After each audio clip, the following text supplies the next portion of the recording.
Empathy is feeling. Do I feel what they feel? Can I be logical about those feelings? Because emotion, counter to what the conventional mindset assumes, is a huge part of reality. When we have our corporate conversations denying and punishing any expression of feeling and having to be experts using logic, we are denying half the reality in the room. So we don't see reality. We see each other as robots in this hierarchy with certain people in control, and we create an artificiality.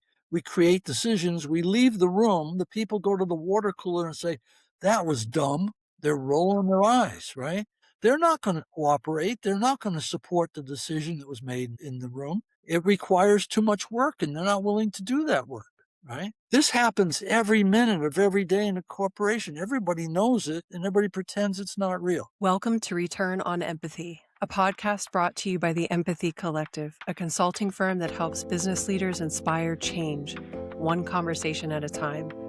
We are building a community of like-minded leaders and experts who all share the same passion, taking care of people at work. Whether you are a plant manager trying to humanize the factory floor, a small business owner wanting to build a strong culture that lasts, or a corporate executive striving to prevent burnout in your team, you belong in this community. Most leadership conversations start with what to do next.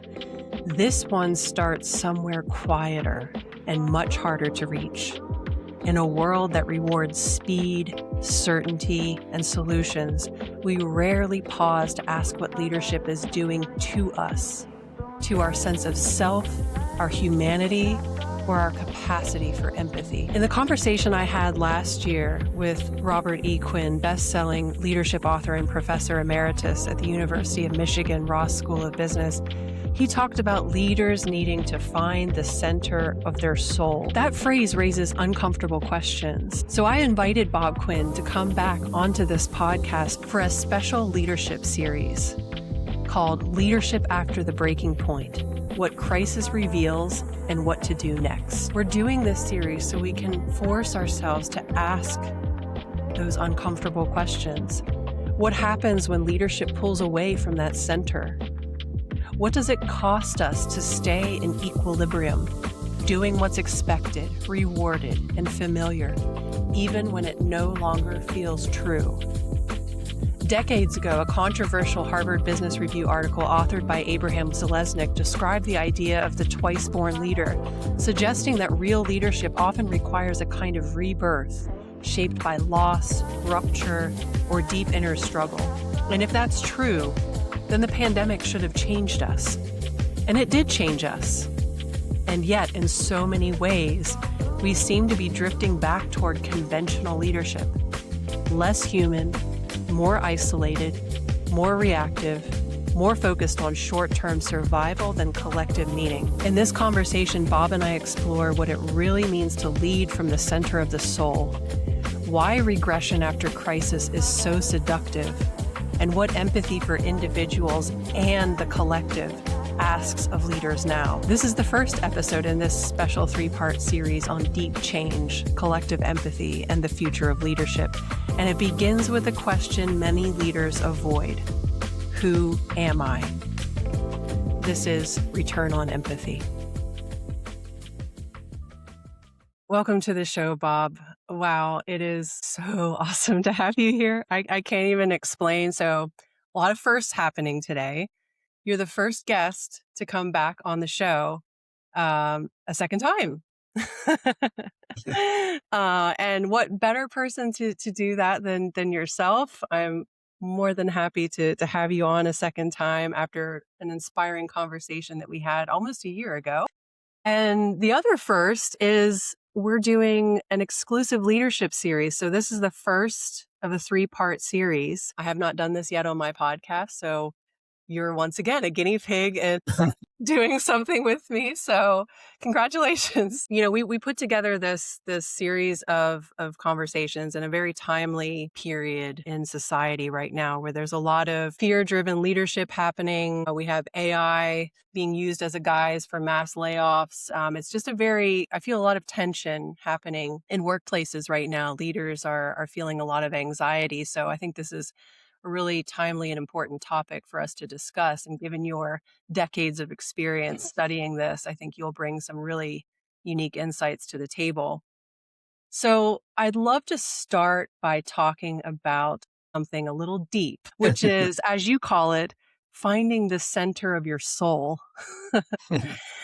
Um, and it's interesting because just in the short period of time that I've been doing consulting work in the last year since we launched the Empathy Collective, my co-founder and I have realized that a lot of barriers that happen with leaders, barriers to being truly resilient change leaders, happens from within.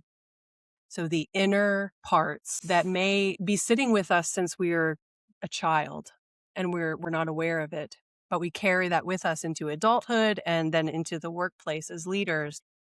What we're finding is that we actually partnered with a mental health counselor on this to create content for leaders to not necessarily find the center of their soul, but to really understand those inner parts better that might be inhibiting them from really being the effective leader that they want to be.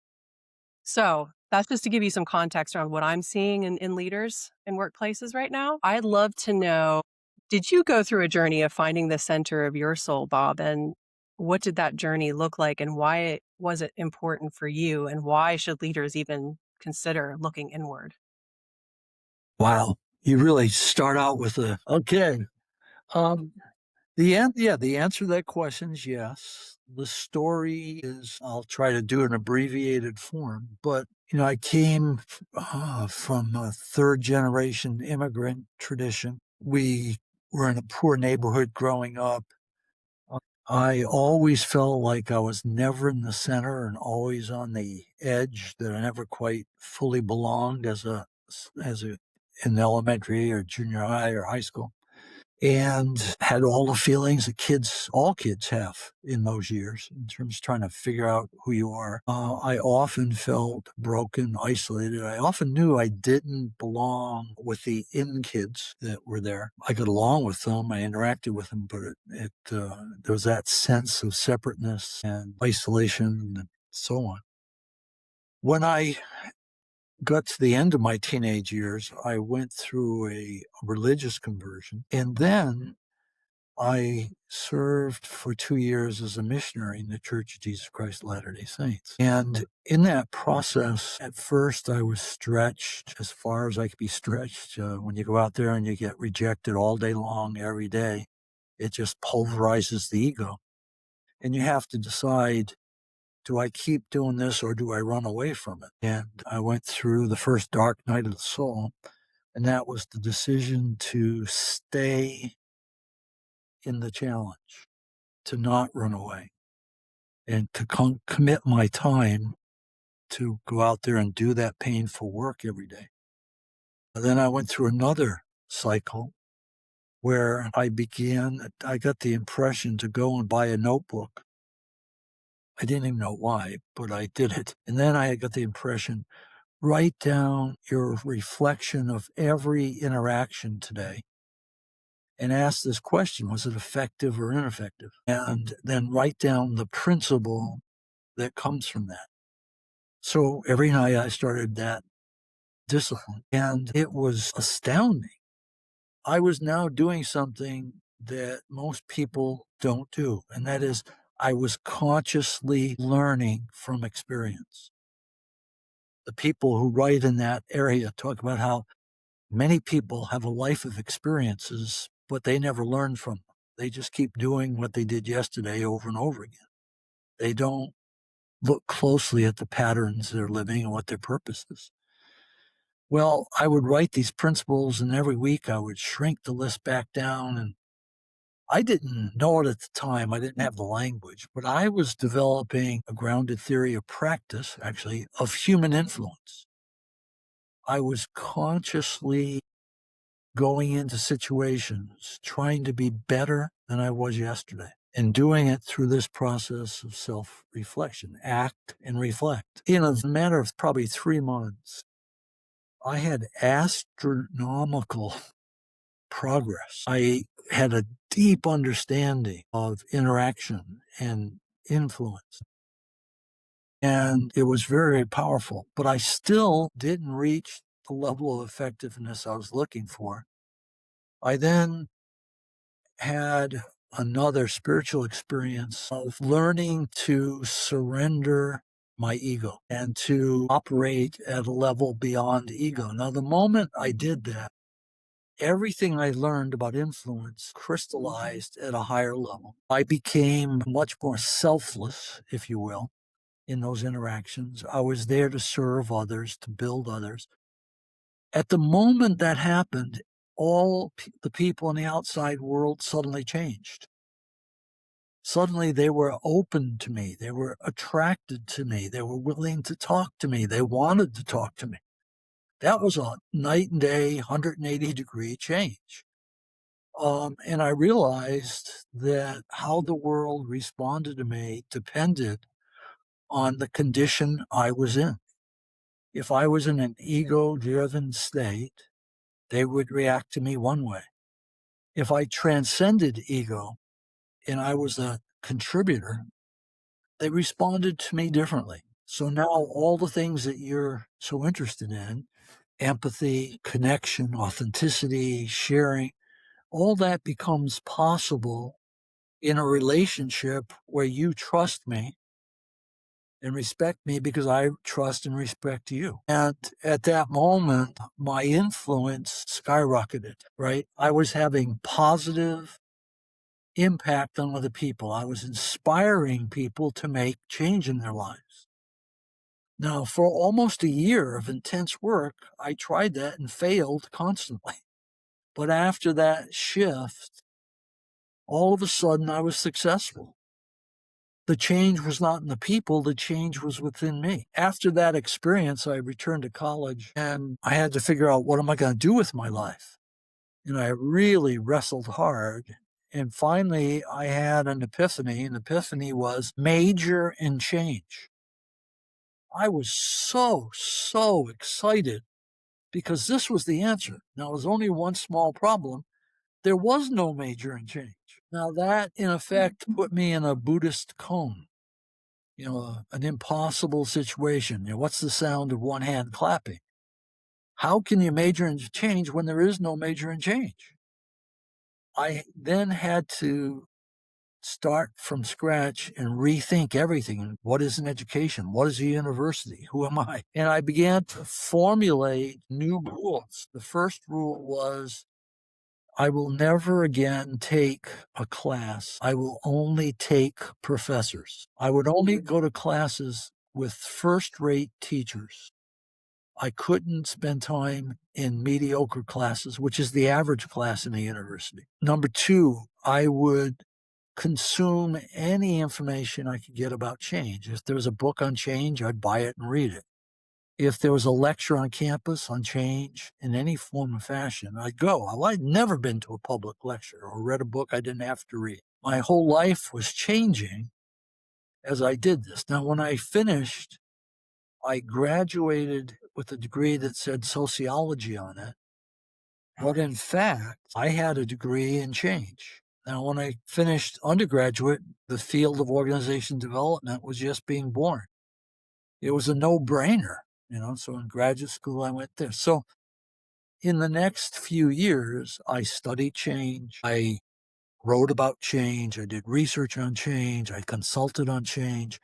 That one word organized my entire life. And that created synergy. If you're doing research on a topic, you're consulting on the topic, you're writing about the topic, you're teaching classes on the topic, everything's reinforcing everything else. And it led to a life foundation professionally that was just profoundly generative and remained that way through my whole career.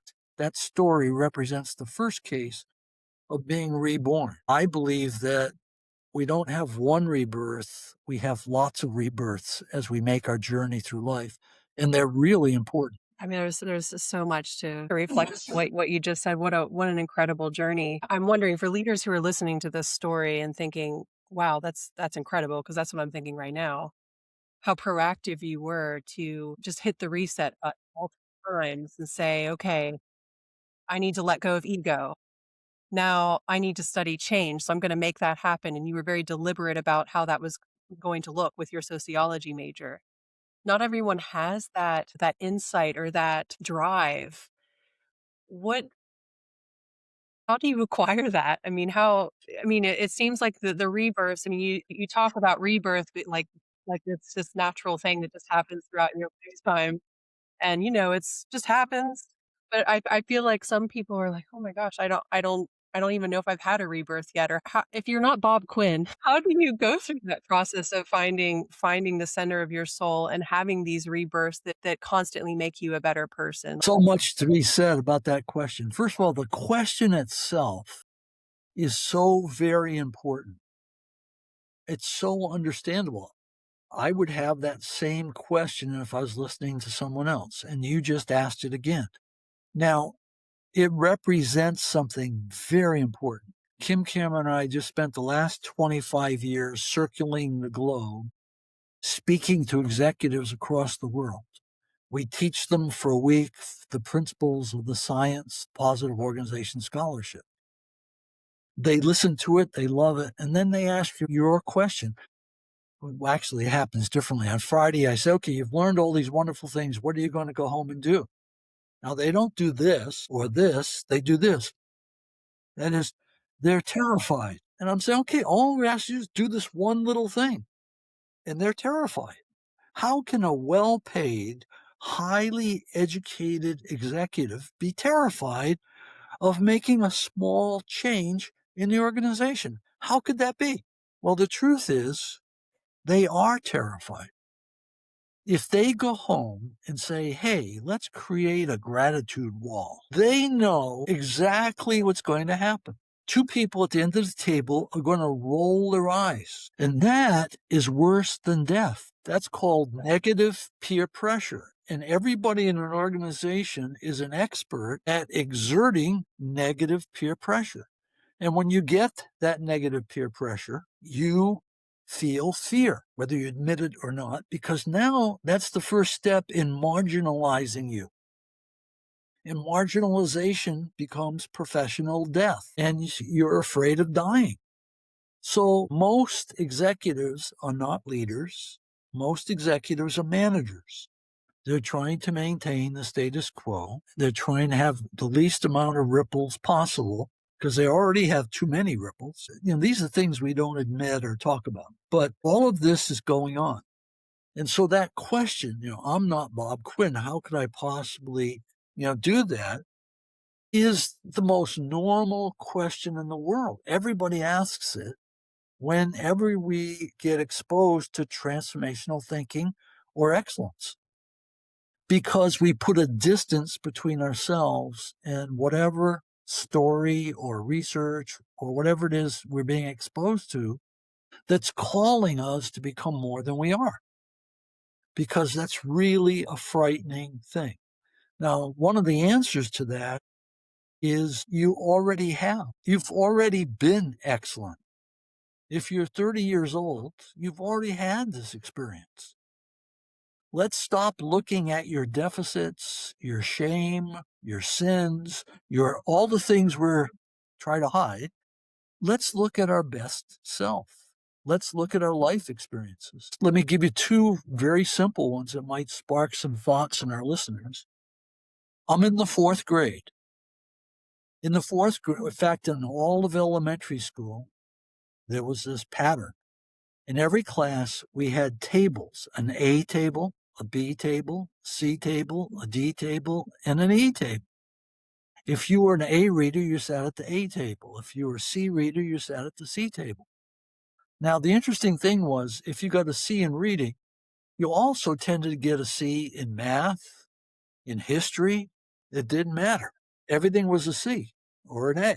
Now, the interesting thing about those tables is in 6 years of elementary school, never did one student ever move from one table to another. No one ever moved down.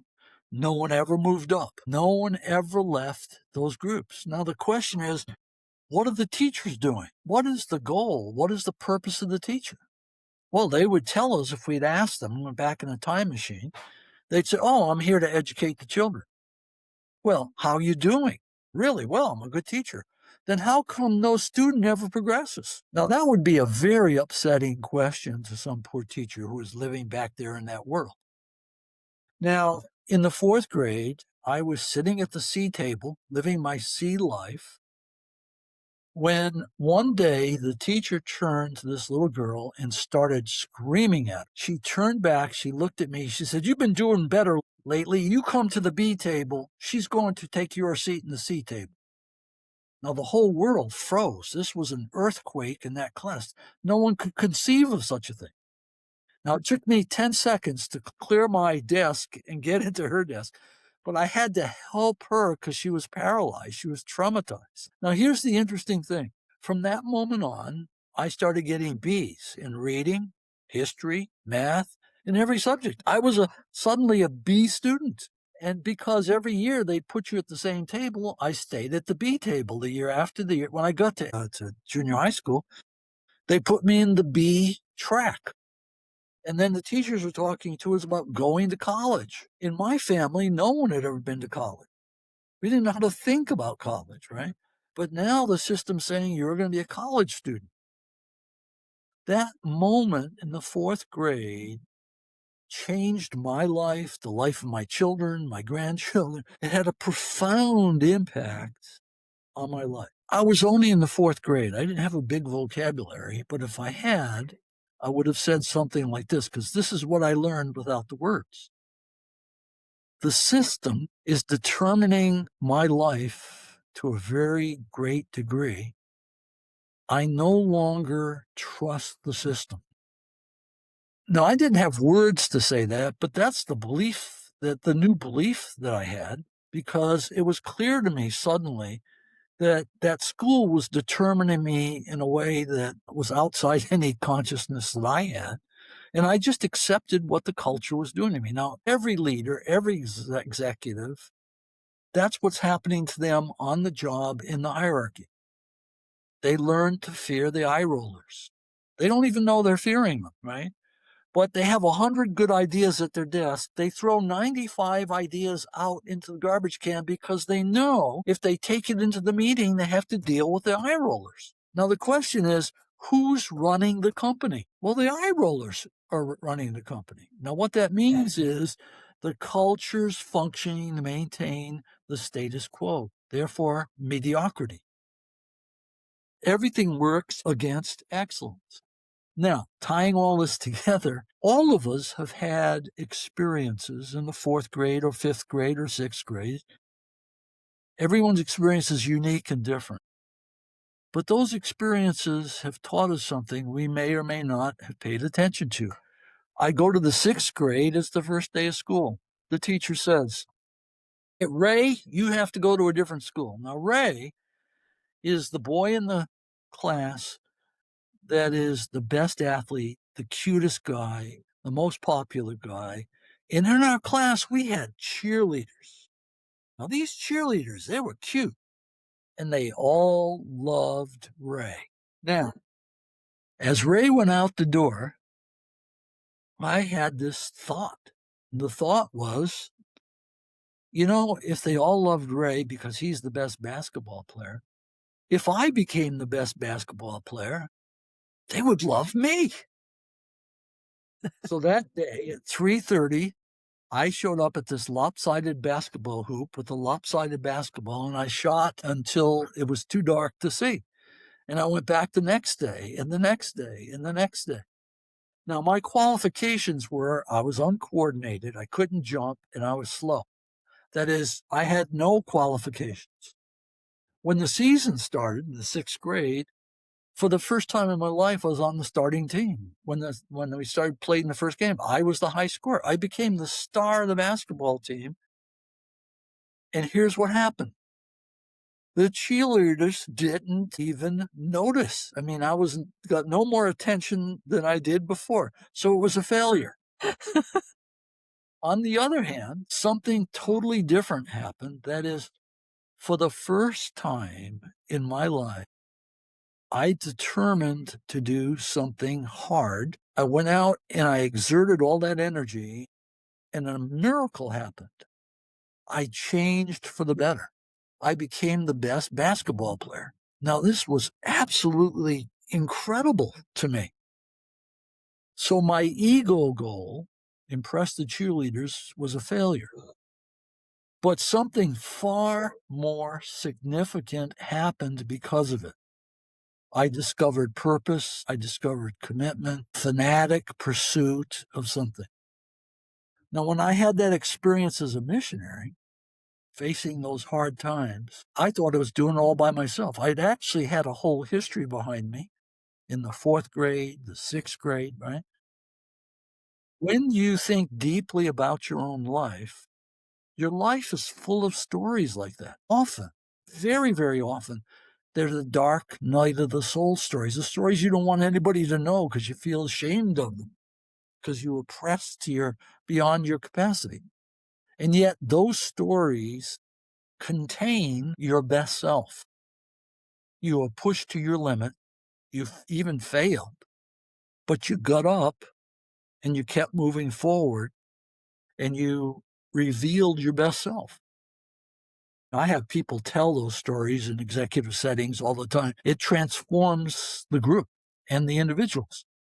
They're stunned by their own best self stories. Now, let's tie all that back to your question. How could we ever be you when you just told that wonderful story about, personal rebirth and transformation?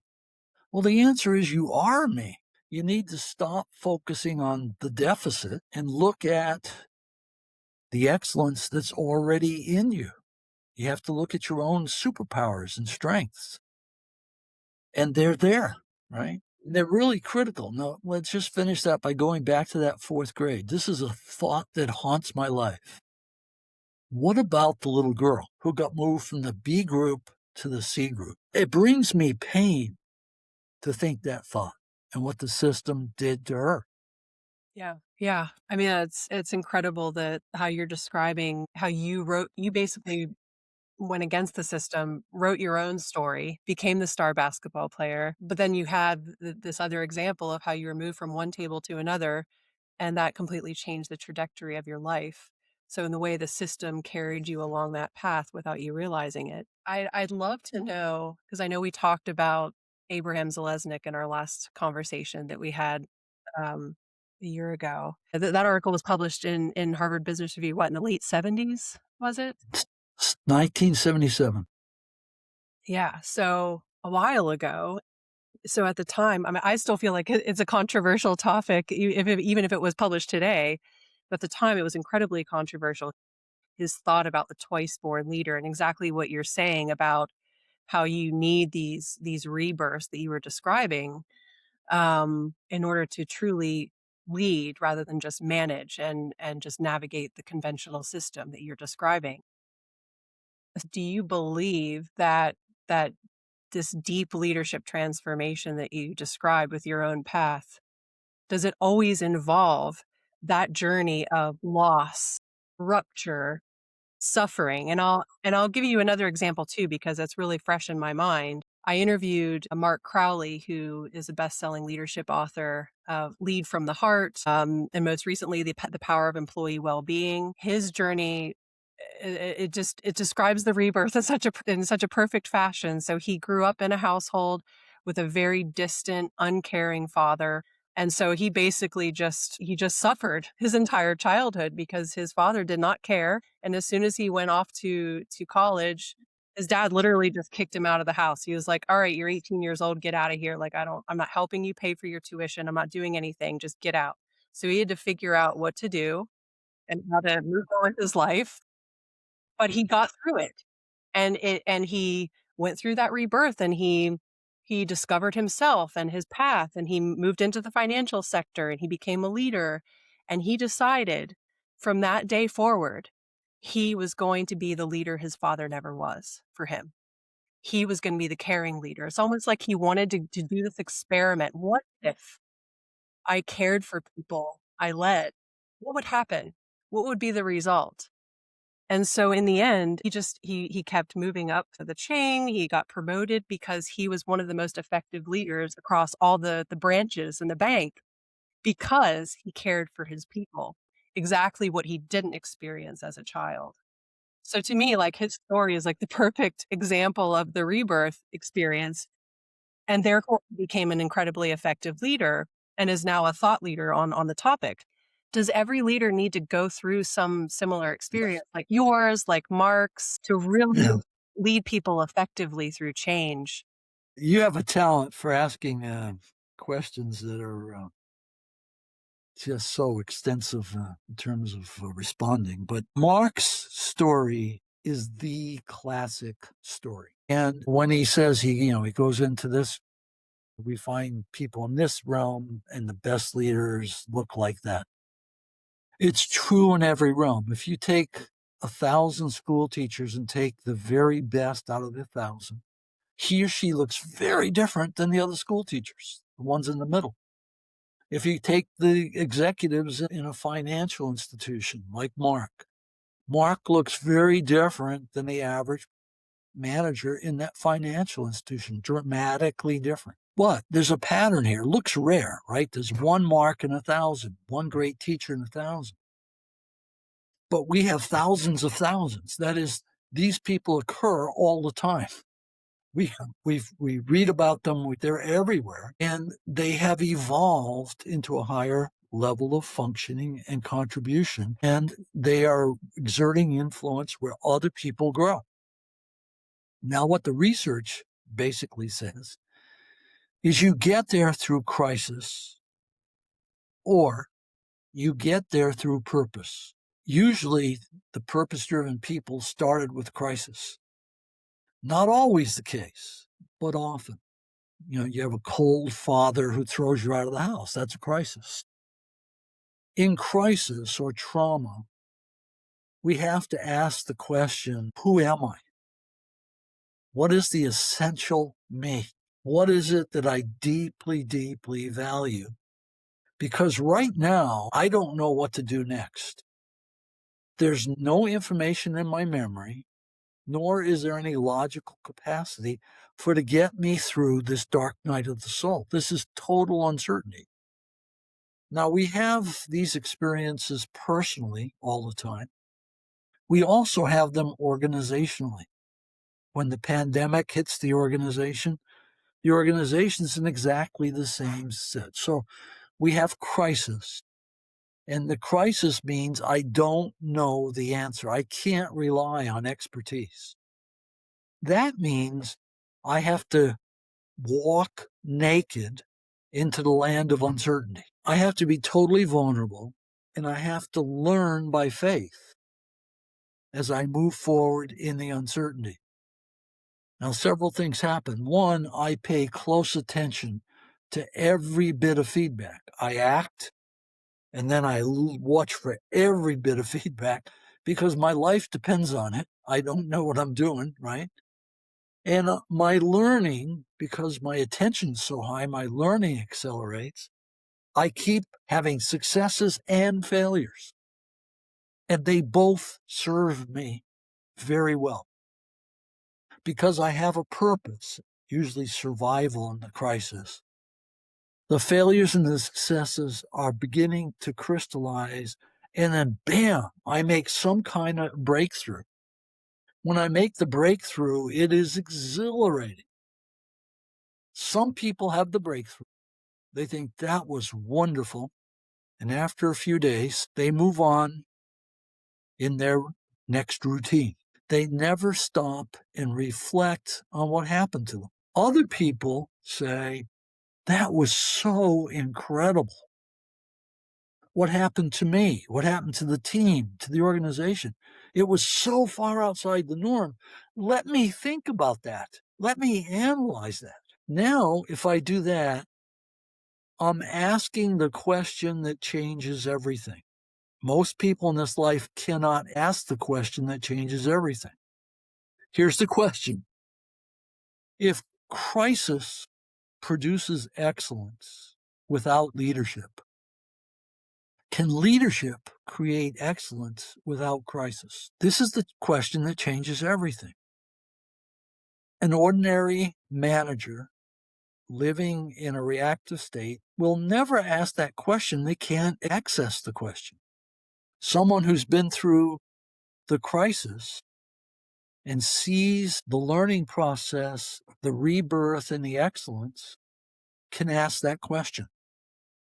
I can start to become conscious about learning from and creating excellence. Let me say that again. I can become conscious of learning from and creating excellence. The moment I start looking for excellence, I have changed my mindset dramatically. The average manager is focused on the next problem. They solve problems all day long. A leader also has to solve problems all day long, but they don't do it the same way. The leader says, what's my highest purpose? What's the highest purpose of this collective, this organization, or this team? Given that vision, how do I solve this problem in a way that moves the team forward, that crystallizes the vision, that institutionalizes the new culture I'm trying to create? Leaders are creating culture. Managers are solving problems. That's an evolutionary step. And when you go through that rebirth, you become aware of those things, and then you become conscious in your actions. So when you find a Mark is marching to a different drummer than all the other people in that financial company where he worked, right? He's not the same. And he's leading from the inside out, not from the outside in, which is what everybody else is doing, because they've learned since the fourth grade and all the way through college and through their MBA program to lead from the outside in, to see the problems and solve them, to see the deficits and complain about them, to see the eye rollers and be afraid of them. That's not Mark. Mark's marching to a different drum. Yeah, and what's fascinating to me is he didn't learn what he knows about leadership through his MBA program, which he didn't Sure. have, by the way. He learned from that rebirth and the deep self-reflection and leading from the inside out and really digging deep into that zone of discomfort that you're talking about to move people forward and connect to that higher purpose. I'm fascinated in what you're talking about around the collective. I know you and I talked about collective empathy in the last conversation we had last year. Obviously, it's a term that I'm a huge fan of, being the founder of the Empathy Collective. But what fascinated me is the pandemic, as you mentioned, was this example of collective crisis, where all of a sudden we all had a common purpose of survival and getting out the other side together. I felt this because I was actually in a life sciences company during the pandemic. So it was all about how do we help Moderna and Pfizer get their vaccines to market as fast as possible. So it was really, we felt the purpose and we felt it strongly because every day the CEO was giving us this message, we care about you and your families, take care of yourselves. But by the way, we are in this together and we are the ones helping Moderna and Pfizer get their drug to market. We are part of this. And so it was inspiring, and we were all about working overtime and putting the hours in because we knew we were doing this to help society get through this crisis together. And so then we learned, like you said, we're failing and succeeding at the same time, right? And you're open to feedback because you're walking naked into the land of uncertainty. We were all doing this together and trying to figure things out. And so we felt it and it was strong and we joined arms and we said, we can do this. And then what happened was the vaccines went to market. We started to heal as a society. And then I started to slowly see this regression back to conventional leadership. It's almost like we forgot what we learned during the pandemic, or we maybe didn't go through that self-reflection phase that you mentioned. It's like you go through this crisis and this rebirth, and then you forget to reflect, and then you just move on with your life. So maybe that's what happened. I don't know. I'd love your thoughts, but I'm seeing this gradual decline. I don't mean to be a Debbie Downer, but that's what it feels like into conventional leadership, where we almost lost sight of this gem of learning that we acquired when we were going through the pandemic together, because it almost, at this point, it feels more and more distant. feels far away now. And now we've moved on to other things. You would think after a collective crisis like this, where we were so purpose driven and connected together as a collective to carry each other to the other side safely, why are we just regressing back to our old ways of conventional leadership? Why does this happen? First of all, that story is legion. I have listened to people tell that story over and over and over again. The pattern is so consistent, and you described it so beautifully. Wow, we're helping Pfizer. We're going to save the world, right? So what we're doing really matters. That's genuine purpose. That was worth getting up for in the morning. That was worth sacrificing for. And you did.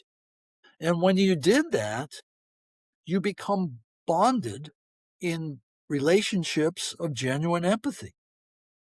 Now, when we say walk naked into the land of uncertainty, what does it mean to be naked? It means I've taken something off. What have I taken off?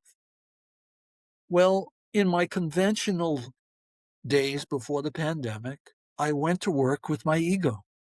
I was on stage all the time. I had to show people that I was capable and that I was an expert. That's where my power came from. And so in our meetings, we'd go into our meetings and fold our arms and sit there for an hour in agony, holding conventional conversations while everybody was on stage. During the crisis, we unfolded our arms, we took off our ego, we became naked. We all recognized that we were vulnerable and learning together. And it turned out that wasn't dreadful. It was incredible to actually bond with the other people at work, pursuing a real purpose, sharing not what we knew, but what we didn't know, something we would never share normally. And wow, out of this comes an enormous leap in collective intelligence and collective capacity. And the team's performing at a level we couldn't even imagine. And then we succeed. And then almost instantaneously, we do what? We regress back to the old patterns. We put our clothes back on. We fold our arms again. And now we're behaving in normal, conventional patterns. Now, that's exactly what I was talking about. Many people have that experience. They express gratitude for it. They love the experience. But they never, ever stop and ask if crisis could produce social excellence without leadership. Can leadership produce social excellence without crisis? Now, the answer to that question is yes. What it requires is an authentic, genuine collective purpose. Most executives have been trained informally and formally to know that it's impossible to have a collective purpose. We live in a transactional world. Work is a tournament. Everybody is looking to win the same tournament. We're competing with each other. That's inevitable. Therefore, we have to have a hierarchy that controls the conflict. And I want to be on top of that hierarchy. So what happens? We go back to where we were before, assume all the assumptions we were before. The alternative, and some people do this, it's a subset. They say, wow, that was worth having. Can leadership produce it without crisis? Well, the answer is yes, it can. But it has to be leadership, not management. It has to be purpose-driven work in which the leaders are willing to still be naked, to learn from their subordinates and their peers, as well as listen to the people at the top. They have to be bonded in bonds of empathy. That's emotion and feeling, not just logic. We're violating all the assumptions of economics and social science. We're outside the norm. We're moving towards excellence. Now, if we go back to your opening question, how could I do that? How could I ever? That's you. You could do it. I can't do it. We focus on the deficit. We focus on the eye rollers, and we fail to learn. But the point that's really important in all that is the subset. The people who say, wait a minute, I'm not going back. This is too good to leave. I'm going to figure out how to create social excellence without crisis. And then that opens me to a whole set of assumptions that contrast with the ones I've learned all my life sitting in the C table in the fourth grade. And suddenly I've been reborn and I'm creating dynamics where other people can be reborn. Now I'm leading. Now I'm Mark. That's Yeah, exactly what Mark's doing in that finance company. absolutely. Yeah, and I loved hearing you explain this whole thing because it got me thinking about, gosh, it was probably at one of his talks or one of his interviews. So Simon Sinek was talking to someone about his book that he had released a while ago called The Infinite Game. And I don't remember the details, but I remember him saying how he was in a taxi cab. So he'd given a talk at Apple or something. And he got in a taxi cab and he was in the cab with one of the Apple executives to go to the airport. And he had just discovered, I think, a Microsoft app that was competing with one of Apple's apps. I think it was an app, it doesn't matter. And he said, turned to the executive and he said, "Hey, I've been playing around with this app from Microsoft and it's a lot better than the one that you guys created." And he was thinking he would get, a negative reaction from the executive at Apple. But his response was like, huh, all right. And the reason for that was the Apple executives have been taught, or at least they had been at the time, to think on the long term and play the infinite game where they're not, as you mentioned, in a tournament competing against the short term, what are our quarterly earnings? How can we get the maximum gains this quarter, this year, et cetera? Apple was looking way ahead and thinking, yeah, okay, this app may today not be as good as Microsoft's app, but this is our vision for 10 years from now. And we're totally collectively as an organization going to go way beyond what Microsoft is doing because this is where we're taking our people. This is where we're taking our products. So yeah, we'll have failures along the way where our competitors will probably beat us, but that's okay because the long game is what we're looking at. So anyway, that conversation reminded me of what you were talking about, of really going beyond we're all competing in this tournament and trying to get through the next quarter. So going back to what you were saying about the reflection piece and the rebirth and questions leaders can ask themselves rather than just emerging from crisis, then going straight back to putting their clothes on and crossing their arms and trying to fend off the eye rollers. I think that you brought up some really good reflection points in your book Lift that you co-authored with your son, which I love that, by the way. I'm writing a book with my dad right now, so I can completely relate to that type of project.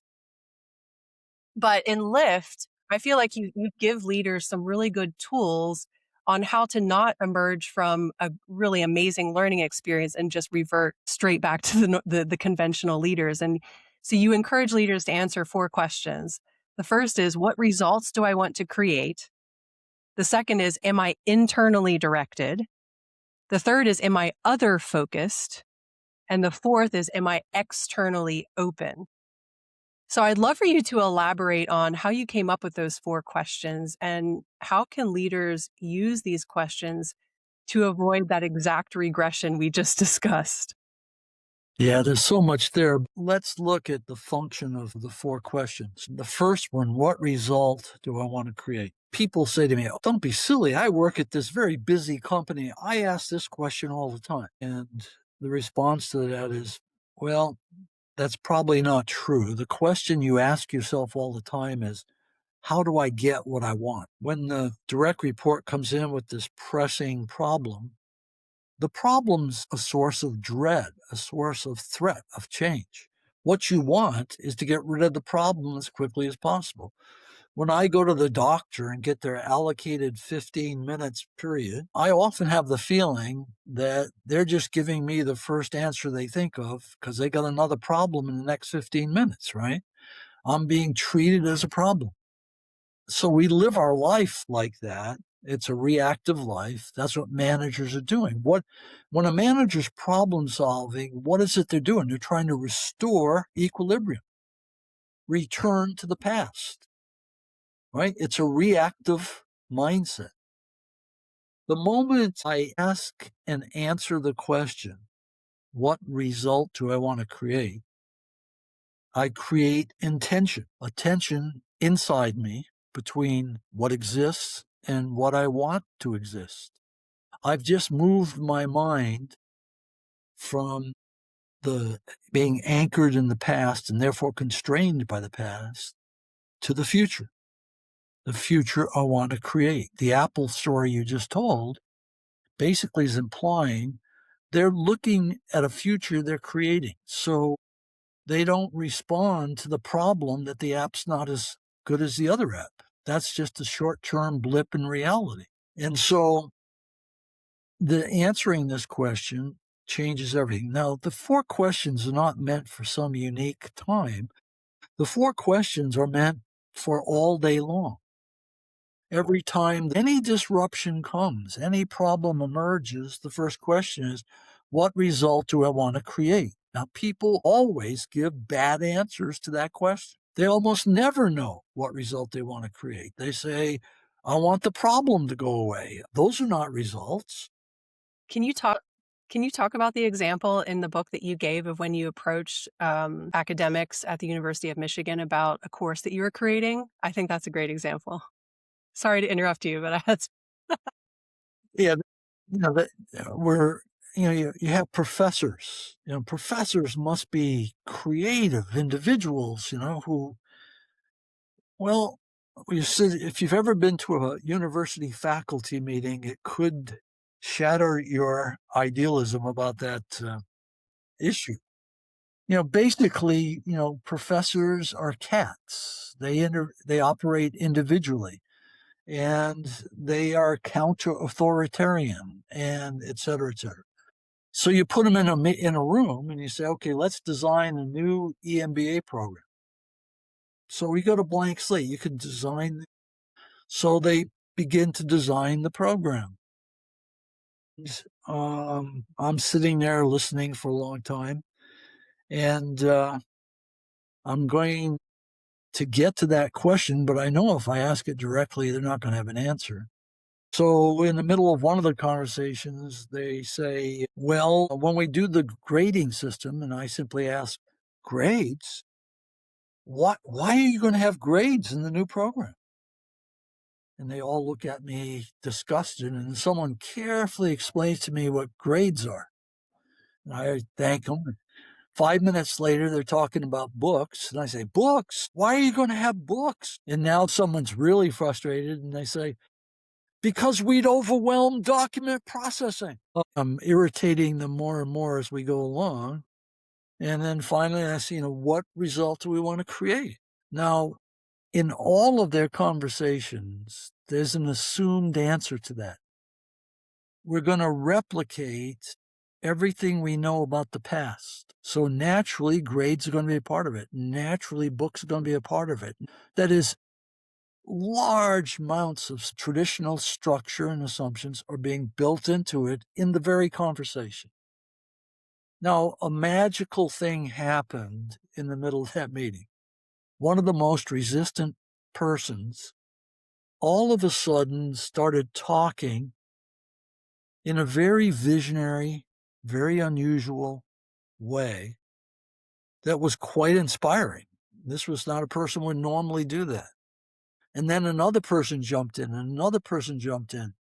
And this new image came up. And one of the professors listened and said, wow, I've never thought about it. I'd ever want to go back to an education experience, but wow, I'd go back to this one. This one has commitment. Now, that was his literal sentence. This vision has commitment. Now, what did he mean by that? He meant we're going to focus on a long-term purpose that we really want, that would really make a difference. We're not focused on replicating what is. And it requires commitment from us to design it, requires commitment from the students to buy into it. But now we're talking about a new product. We're talking about something that some subset of the public could love. that students could beat the doors down to get to. Not all students, certain students, right? And in that one meeting, there was this amazing transformation because what I was really doing, in this case, a very skillful way, was asking, what result do you want to create? Now, the moment they had an image that answered that, all the behavior changed. Now, that happens every time. I've asked, what result do you want to create? To many, many hundreds of people in many, many situations. They almost always have a bad answer. When I help them find the answer they really care about, instantaneously, please hear that word, instantaneously, they transform right before my eyes. They become new people, right? Because that empowers them.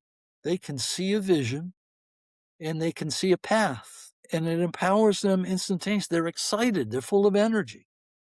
That's the first question. The second question is, am I internally directed? Am I doing what I'm doing because I'm on stage and I'm meeting the expectations of other people? I'm trying to look smart. Or am I listening to that voice inside that's calling me to do good? When Mark is in that financial company and he's doing the things he's doing, he's marching to a different drummer. No one else in that company is doing that, but he is. And he's doing it because it's a value set. Now, when he's doing it, he's being authentic. He's aligned with his conscience instead of his ego. So, what result do I want to create? Is this authentic?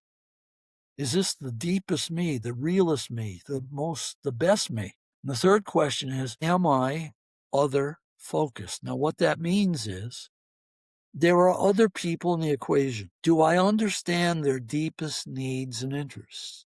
Do I have empathy for the people in the room? Now, empathy is not logic. Empathy is feeling. Do I feel what they feel? Can I be logical about those feelings? Because emotion, counter to what the conventional mindset assumes, is a huge part of reality. When we have our corporate conversations denying and punishing any expression of feeling and having to be experts using logic, we are denying half the reality in the room. So we don't see reality. We see each other as robots in this hierarchy with certain people in control, and we create an artificiality. We create decisions. We leave the room. The people go to the water cooler and say, that was dumb. They're rolling their eyes, right? They're not going to cooperate. They're not going to support the decision that was made in the room. It requires too much work, and they're not willing to do that work, right? This happens every minute of every day in a corporation. Everybody knows it, and everybody pretends it's not real. Am I other focused? What is Jane really feeling? What is Sam really, really feeling here? Is he afraid? Am I making it possible for Sam to say, hey, I'm afraid? Well, of course not. I'm creating a context where he could never say that. Am I other focused? Am I full of empathy? Until I am, I'm very unlikely to succeed. Fourth question, am I externally open? That is, do I have to be the expert with all the answers, the king of the hierarchy, or do I see myself as an equal with everybody else in the room, each of us trying our best to figure out how to realize our purpose? If I'm externally open, I'm willing to learn as opposed to having to know. So what are we doing?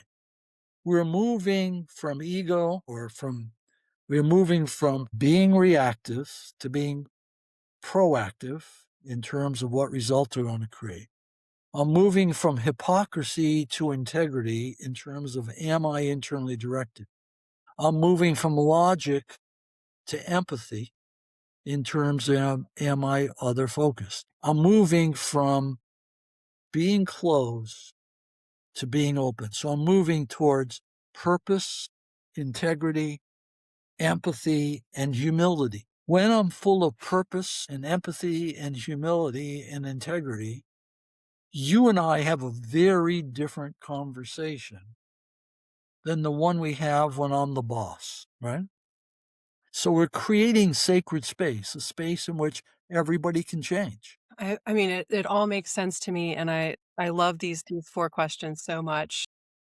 For a leader who's feeling a little overwhelmed by how to start doing this today, maybe there's a leader listening right now who has a boss who's not leading with any of these components, and so they're thinking, "Oh, well, if I start leading in an unconventional way and challenge the status quo in this conventional system that I'm in right now, my boss might fire me, I might, there's fear, right? There's fear of retribution or some sort of punishment. Is there a way you can kind of dip your toe in the water versus just like dive in the deep end and just hope to God that you don't get fired because you're changing your leadership style in this, non-conventional environment? Like, what would you tell a leader who's scared, not because he or she doesn't want to try this because they feel that it's important, but they're simply afraid that if they do try it in their current environment, they might get punished for it.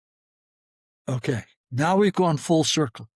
You are exposing a truth that we all deny. I have to deny that I'm full of fear, when in fact, in the organization, I'm full of fear all the time. I fear the eye rollers. I fear what you just described in terms of the boss wants this, this, and this. Certainly, if I changed, the boss is going to punish me.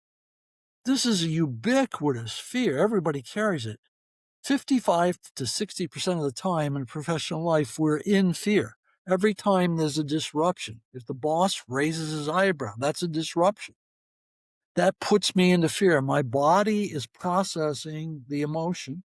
I'm feeling fight or flight, anger or fear. My conscious system is closing, not opening. I'm underperforming my potential. And so is everybody else in the room. That's where we live in organization. Now, here's the interesting thing. If in fact I'm Mark and not the other 100 managers in that financial company, I'm asking the question, what result do I want to create? And what is the highest purpose of this meeting, of this division, of this company? Now, the boss is often behaving counter to the common good of the company because he's a human being. When I ask what result you want to create, I can ask my boss, what result do you want to create? He's going to give me a bad answer. He comes in and says, I want you to do this, this, and this.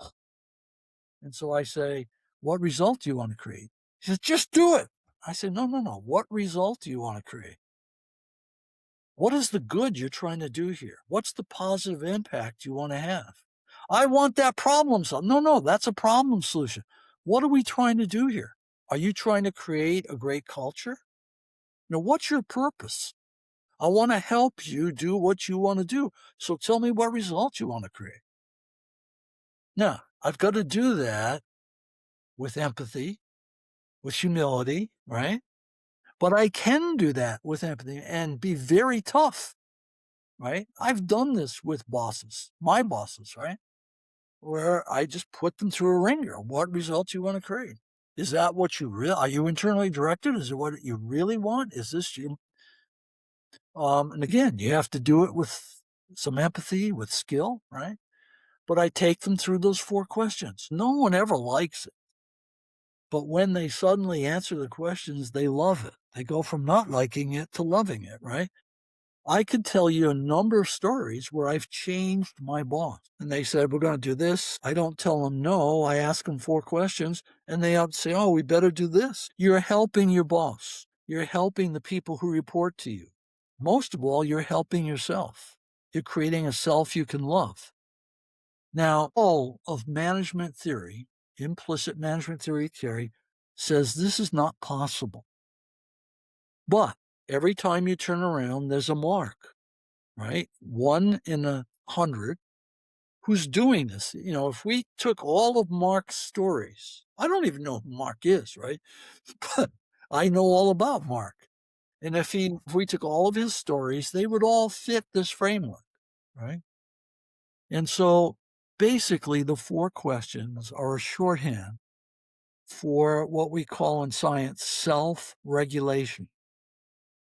Now, another rough way to describe that is I'm going to create my own rebirth this morning. I'm in this meeting with my boss. I need to be reborn. I need to self-regulate. I need to get out of fear, out of all the other negative emotions.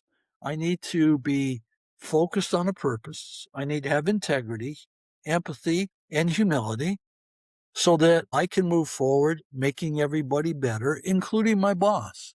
Now, if you do that over time, you become indispensable to your boss because you're not like any of the other direct reports he has or she has. So those questions are very important, very powerful. They put us into the fundamental state of leadership. Leadership is not a set of techniques. Leadership's not a position. It's a state of being. Mark spends much of his time in an elevated state of being. He constantly falls out of it. He has to self-regulate to get back into it. And that's what we're talking about.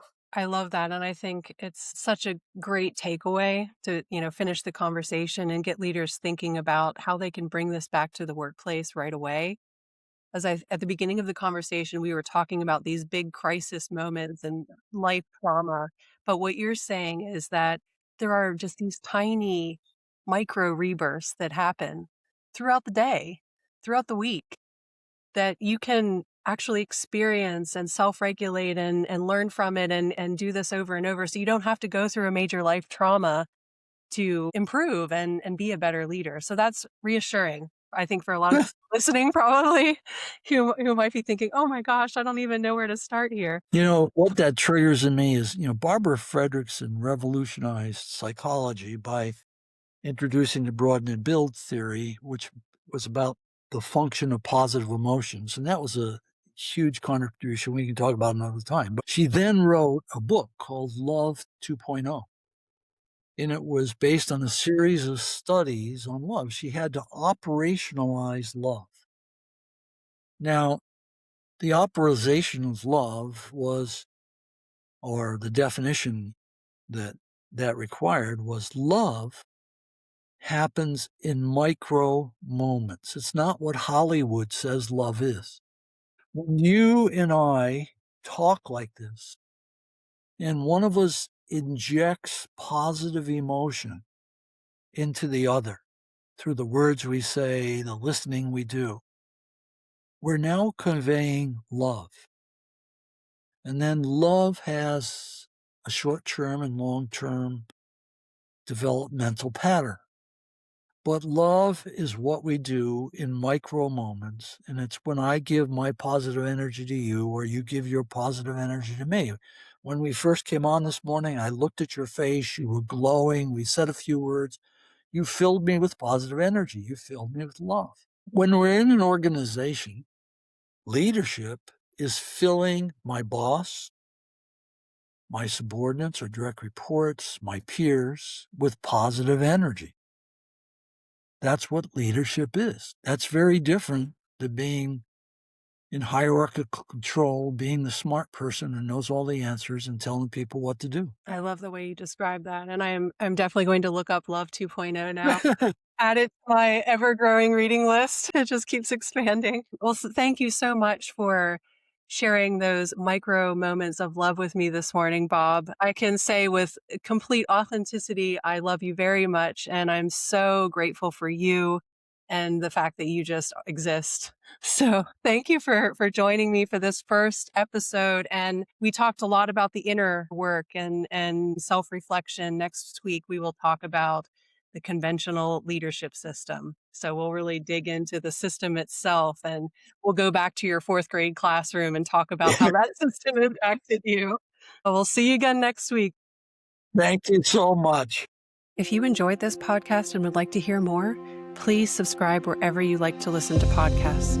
And if you would like to learn more about the Empathy Collective, check out our website, theempathycollective.com. Life is too short. Let's take care of each other at work so that together we can make this world a better place.